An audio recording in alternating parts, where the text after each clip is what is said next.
Hello there everybody, Sam's Trains here, welcome back to the railway and welcome to my very first DJ Models locomotive review.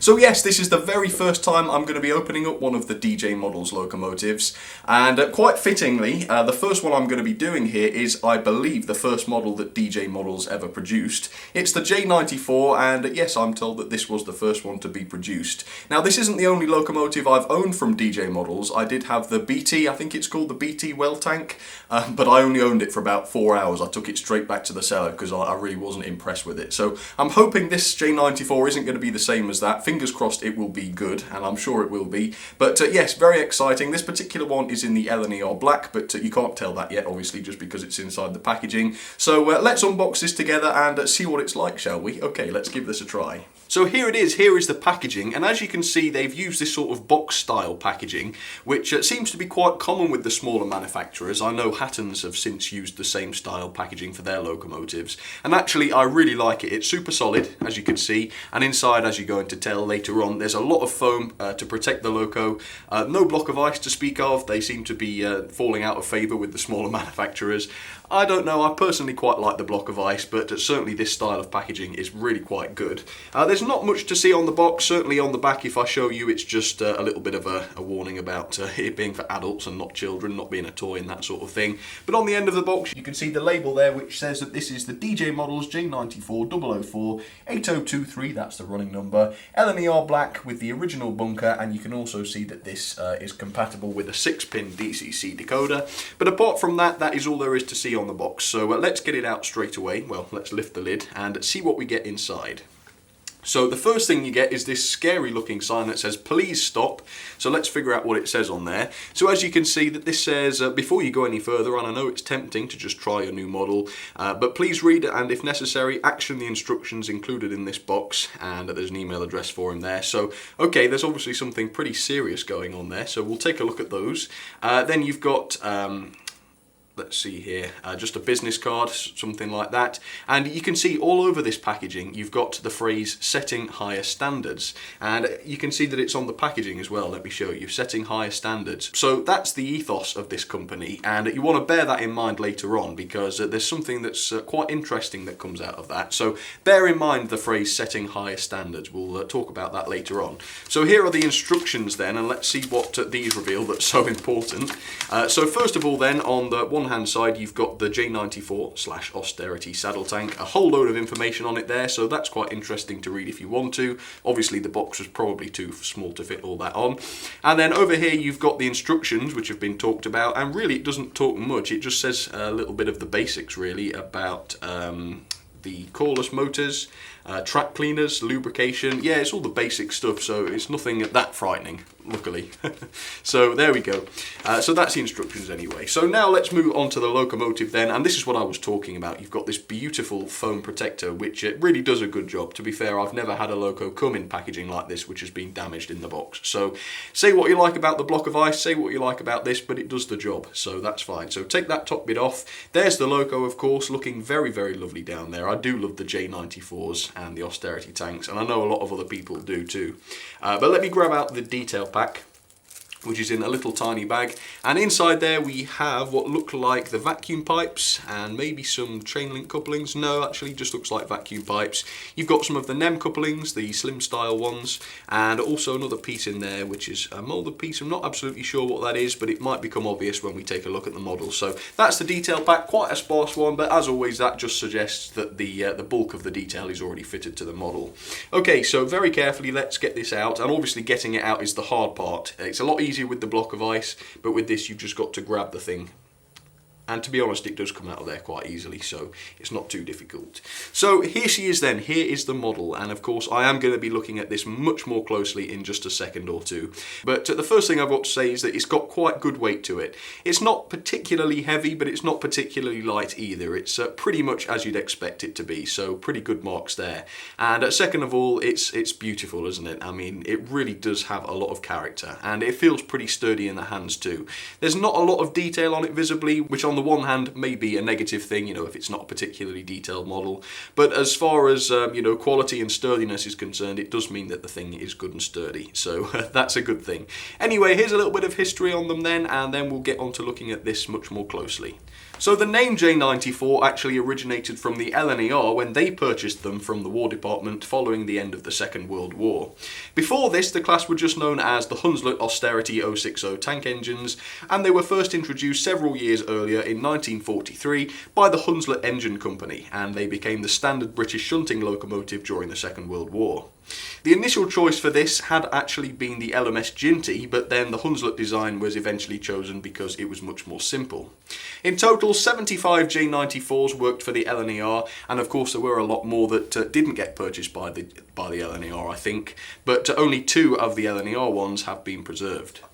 So even though I think this is the first DJ Models locomotive on the market, it isn't actually the first J94 on the market, interestingly enough, because around 20 years ago in 1998, Hornby produced their very own J94. So for DJ Models, I think that's quite an unusual first step, you know, to produce a model that's already out there.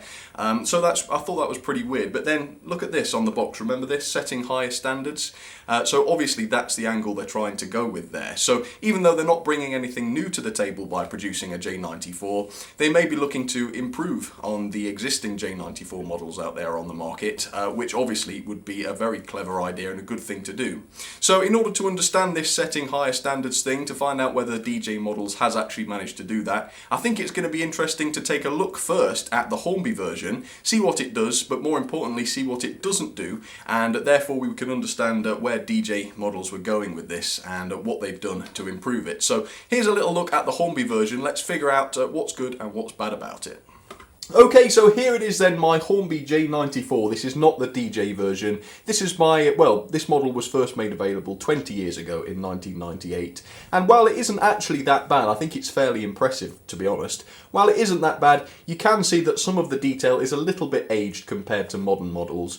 And so I can really, off the bat, straight away, I can see why DJ Models would want to make an updated version. So let's take a look very quickly at some of the nitty-gritty. First of all, the whole thing is made of plastic. The running board is plastic and the bodywork is plastic. And actually the model is quite heavy. It weighs pretty much exactly 200 grams, so it's okay for weight, but if you wanted to modernise this, or indeed, as DJ Models say, set higher standards, a metal running board or even a full metal body would be a massive improvement on this. Another major point is the cab. As you can see inside, there is cab detail inside there, but it's unpainted. So obviously, once again, if you want to set higher standards, if you want to produce a brand new version of this with a lot more detail and indeed higher standards, then a painted cab would be an absolute must. If you look up on top here, you haven't got any separately fitted whistles or safety valves. They are just part of the moulding and they haven't even been painted. So again, that's an area for improvement, which is pretty obvious. Another key thing is just underneath the boiler here / smoke box. You can see there is no visible valve gear detailing going on inside there. It's all just been left blank, and you can also see part of the driving mechanism here inside there. It's not just an empty area as it should be. So again, that's another clear area for improvement. If I turn the model around, hang on, this is going to go well, isn't it? You can see that there is a reversing rod attached onto here, but it is done into plastic, so that's another area for improvement. A good quality model, a good quality modern locomotive would probably have a metal reversing rod, so that's another thing for improvement. You've also got very chunky looking pipework at the back here. As you can see, it's all part of the moulding. It's quite chunky looking, and of course it's unpainted, so again, that's clearly quite a dated detail. Finally, you haven't got any brake rigging on this loco. If I turn it upside down, you can see that it is just left without brake rigging. So that is one thing. But apart from that, to be honest with you, it's not a bad model. There's a lot of detailing going on. If you look, you can see there's lots of riveting on the running board there. You've got lots of realistic, separately fitted handrails, not just on the boiler here, but elsewhere on the model, including around the back of the cab and things. You've got lamp irons, you have got sprung buffers, and to be honest, it runs really nicely as well. It is noisy, but it's also smooth. So obviously if DJ Models can make a model that is still smooth but less noisy, that would be a massive plus. But to be honest with you, it's not bad, is it? There are clear areas where it could be improved, but generally it's not too bad. So bearing all that in mind, let's now look at the updated 20 years newer, well not quite 20, but nearly 20 years newer DJ Models version and see whether all of those things have been improved upon. Okay, so here it is then. This is the much newer, nearly 20 years newer in fact, DJ Models J94. And the first massive improvement right off the bat is the cab. As you can see, the cab on this version has been detailed, and I would go as far as to say that the cab detail is superb inside here. Loads of the details have been picked out, as you can see. You've got the cream colour going on in the background there, and you've even got the wood panelled effect down inside the cab there. So the cab is a massive improvement. The second major improvement, well, it's not major, but the second improvement is the addition of brake rigging. If I just turn it upside down there, you can see that this logo does have brake rigging fitted, which again is a visible improvement on the Hornby version, which is much older. Apart from that though, I have to admit that the differences between the two models, given that they are 20 years apart or thereabouts, is quite underwhelming. There really isn't that much difference beyond what I've just pointed out, and considering that the phrase setting higher standards appears 4 times on the outer shell of the box and again inside, it seems a little bit untrue, to be honest with you. So first of all, the whole thing once again is made of plastic. The running board and the body is all plastic. Unfortunately, none of that has been upgraded into die-cast, which is a little bit of a shame because that's something the Hornby one didn't do, which this one could have done, but unfortunately it doesn't. And on top of that, this version is much lighter than the Hornby version. The Hornby version, as I said, weighed 200 grams, and this particular version only weighs 3/4 of that. It weighs 150 grams, and most of the weight is at the back of the locomotive, which means that it's very, very prone to derailing. And I thought, well, it's just my layout, you know, it's on the carpet, it's not ideal. But I've had other people come up to me, well, not come up to me, but email me and say, yes, mine does the same as well. It's not just yours. And so, yeah, that's really not very good, is it, to be honest? It's still all plastic, and it's lighter than the older Hornby version. So no higher standards so far. If we look up on the top, you can see we still have plastic whistles and safety valves. Unfortunately, they haven't been upgraded to metal ones. They have been painted, which is a slight improvement over the Hornby one, but to be honest, if we were looking for a truly improved model, they should have been made of metal. And again, considering that the RRP for this is £10 more expensive than the Hornby version, I would have expected that to have been a given. If we look underneath the boiler, you can see there's still no detail underneath there. The real things would have visible valve gear going on inside there, but unfortunately this is just an empty space. There is a little bit of pipework which goes down underneath there, but certainly no valve gear of any kind, which I was a little bit disappointed by. I was really expecting that to be a difference, if nothing else. If we look on the other side, you can see it's still got a plastic reversing rod that hasn't been improved into metal, which I thought it would once again. This one has been painted as per the LNER livery into red, which I think looks really, really good. But once again, it's a shame that that isn't made of metal.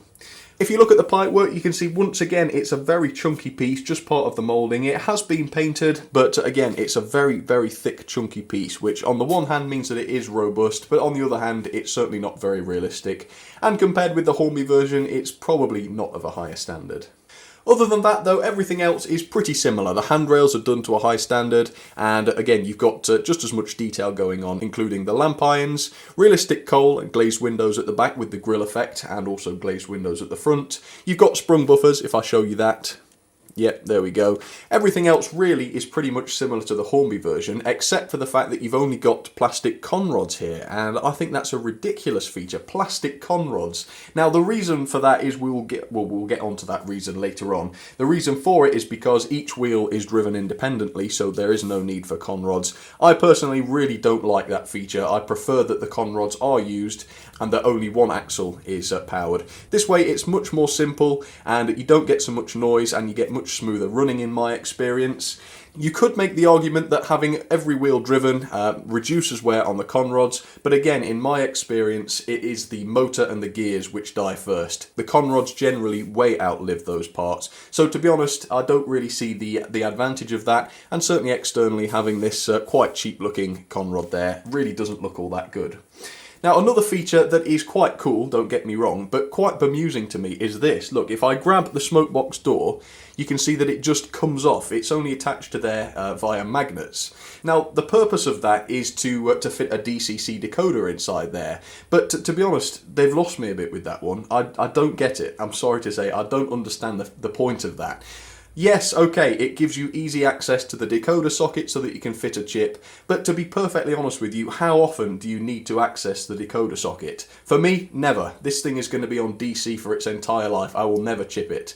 For people who want to run this on DCC, they'll be using it once. They'll take that off, they'll put the decoder on, they'll replace it, and that will be that. I don't understand it. What is wrong with having a couple of body screws that undo and you can take the entire body off? With this one, the body comes off in different stages. The upper body is separate to the running board and lower body. It's a nightmare to get to it. What is wrong with having a single piece which you can unscrew, take off? It gives you full access to the motor, full access to the gears, full access to the DCC sockets so that you can fit a chip, you can do your maintenance, you can lubricate, and then you can put the body on afterwards, and there's no tack hanging onto it with magnets, and it's one solid piece which doesn't have bits stuck onto it with magnets, which you might lose at some point or might damage.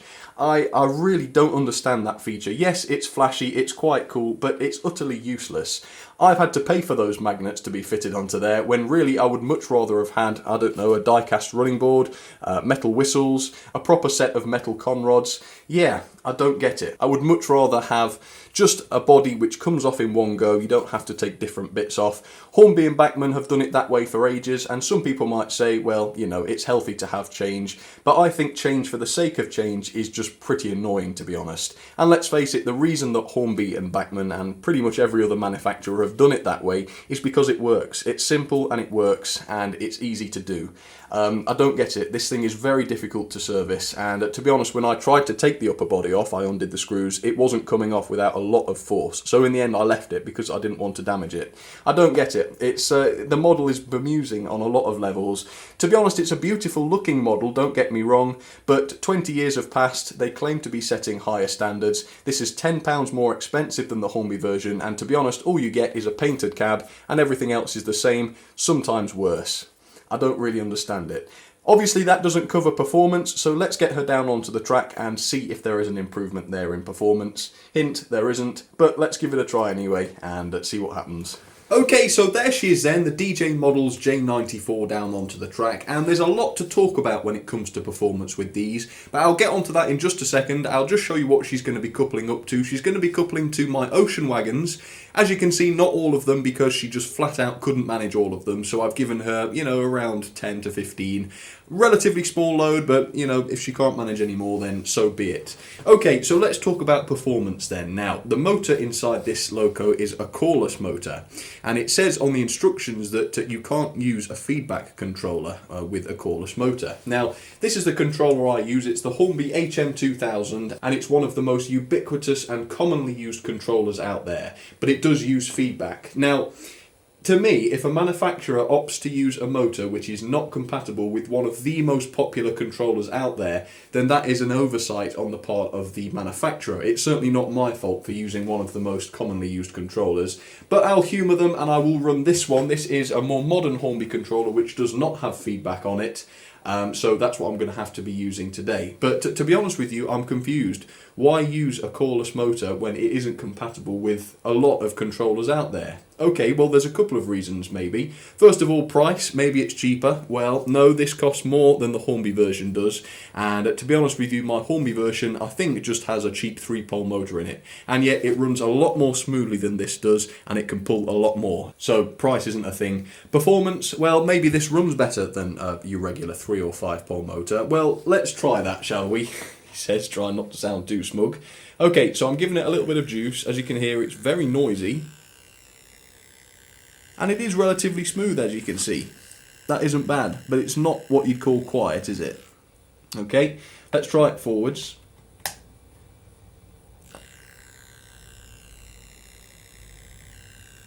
There we go, and this has been running, by the way. As you can see, not what you'd call smooth, really. And as soon as we get to a point, whoa, it's running away. I'm not actually touching it on the controller there. And it's stopped on the express points. So, not very impressed with that, to be honest. And also, it's very, very underpowered. Even with those wagons that I've got up there. On Gordon's Hill, she slows right down to a crawl. And I don't really understand why. How can it be so underpowered?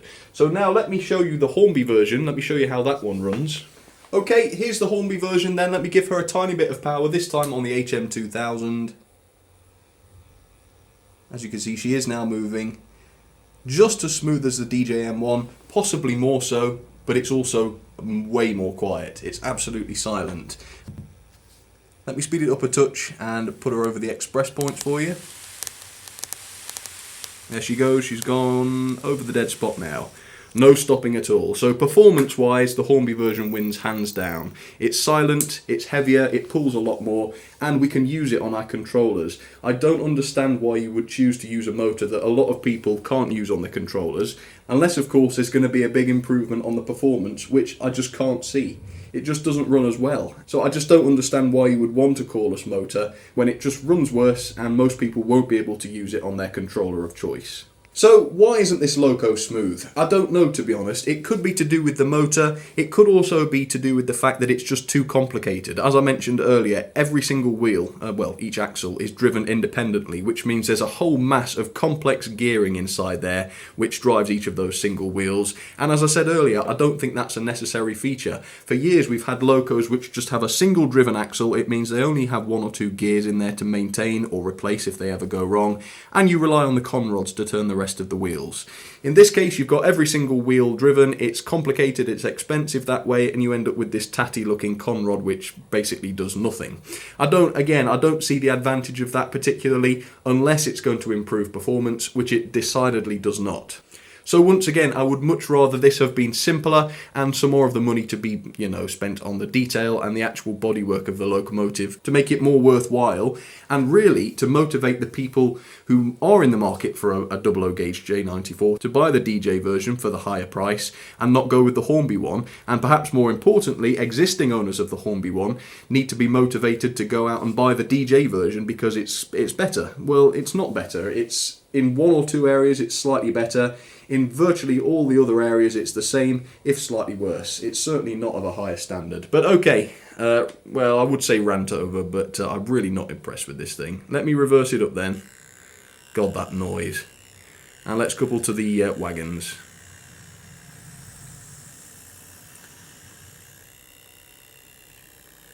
Okay, so there she is coupled to the wagons, and what I'm going to do is I am going to eventually run her on my HM2000 because I really don't like those cheap Hornby controllers. Yes, it's true it could damage the motor, it says so in the instructions, but hey, might as well get some enjoyment out of the model. Okay, so she can pull this load, only just.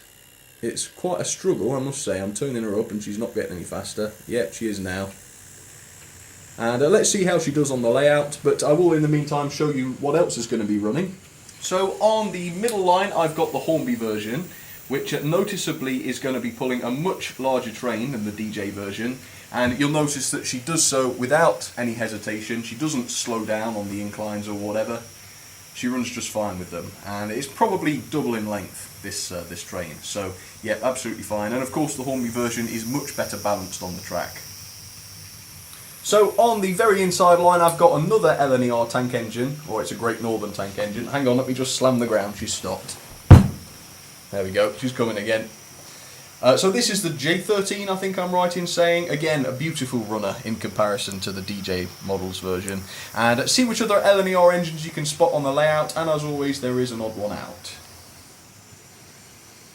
So here she comes, and yeah, she looks okay. She's quite a nice looking loco, but I have to admit, for the first time ever probably, I'm just not keen.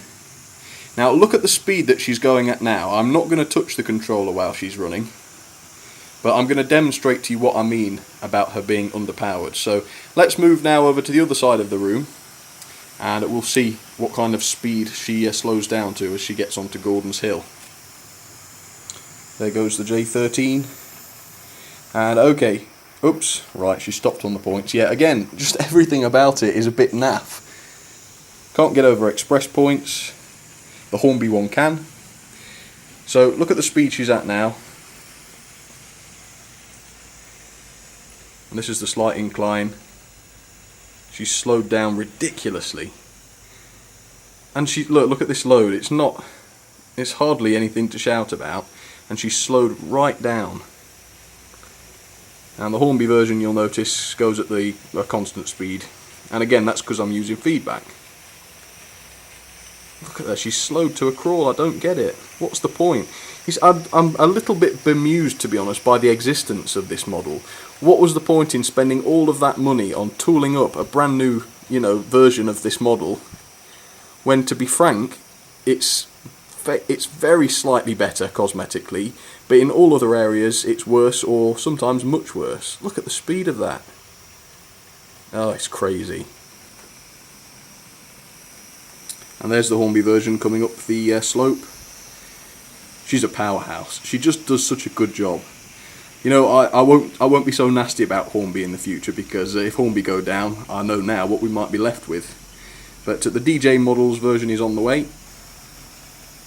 There it comes, and as you can see, it's sped up slightly now that it's not on the slight incline. So anyway, I'm going to swap controllers. I'm going to let her run on the feedback controller. If it damages her, it damages her. I mean, can't get much worse, can she? So let's see if that improves things. Okay, so here she comes now at half speed on my Hornby HM controller. You might not be able to tell this just from the camera audio, but she's very slightly noisier on the feedback controller, which makes sense. But a lot more stable, which again is another advantage of non-cordless motors, which can be used with feedback controllers. I'd be all for cordless motors if they brought with them a visible advantage, but as far as I'm concerned, they don't. There's the lovely J13 with her LNER coaches. Again, even she runs more nicely, and she cost me about 25 quid.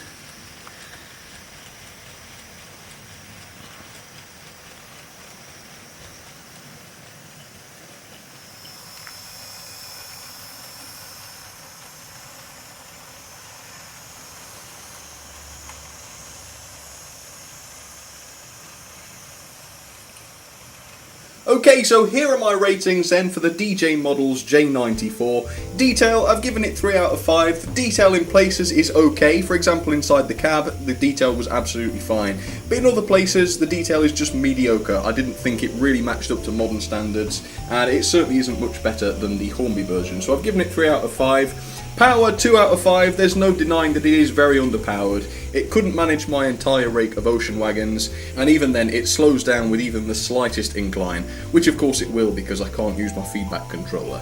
The slow speed is okay, I've given it 3 out of 5. It is pretty good and smooth if it doesn't cut out, which it often does, so it's a bit of a shame. It certainly can't get over points without cutting out at those slow speeds. The quality though is okay, the build is fairly solid. I don't like the way it runs, I think the motor is no good in my opinion, but generally it is fairly solid, so at least it's got that going for it.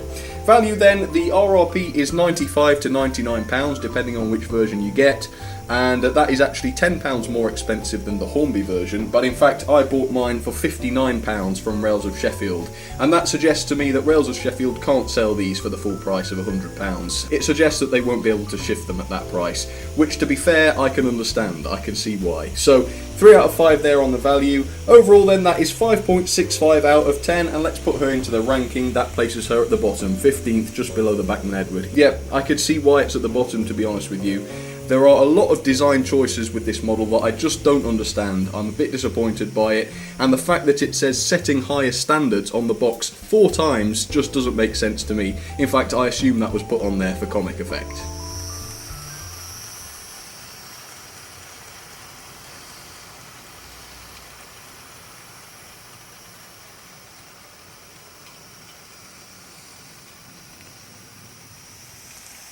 And of course, when I say the Hornby version is cheaper, I am comparing this with the Hornby RRP. And the Hornby RRP is £89.99, I think. And as we all know, the Hornby prices on their website are way more expensive than they are with retailers. So if you go and look on the retailer's website, you'll find that it's even cheaper still.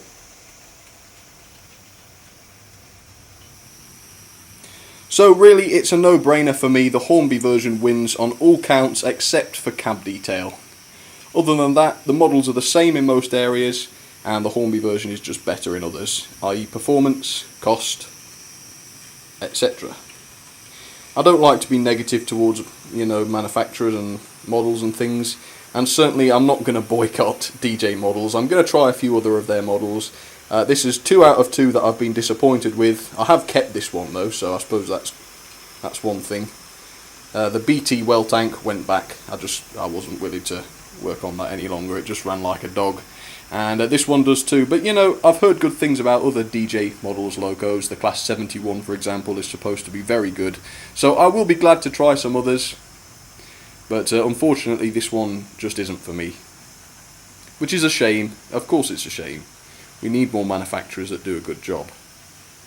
But you know, it's the first loco, which is no excuse. I mean, it needed to be good to set an example.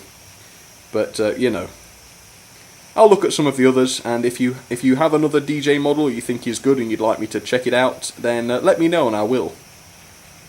I mean, it can't be much worse than this, to be honest. And like I say, it's not a terrible model, but it's getting there. It's not far off.